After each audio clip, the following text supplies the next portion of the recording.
Hello বন্ধুগণ, মুই বরিশাল্লা বউ আবারও চলে এসেছি।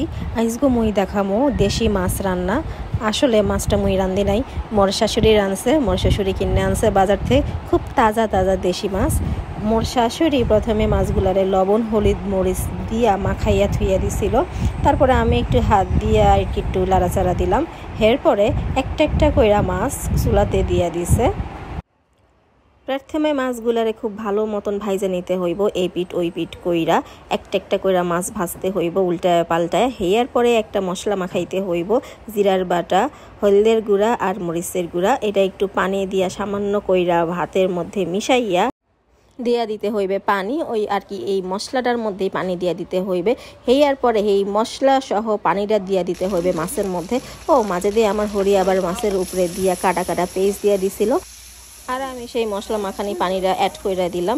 বরিশালের ভাষায় নাকি এইটা কয় মৌ দেয়া, তরকারিতে মৌ দেয়া। মুই ইয়া জানতাম না, মুই মোর স্বামীর কাছ থেকে শুনছি। এরপরে আরেকটা গ্যাসের চুলায় আইনা মাছটারে একটু টানাইছে, মানে একটু ভাজা ভাজা কইরা ভুনা ভুনা করছে। আর এই যে দেখেন কি সুন্দর রান্নাটা হয়ে গেল। ইস, খাইতে যে কি টেস্ট আসছিল, জম্মের মজা, এক্সেপ্টেস। আপনারা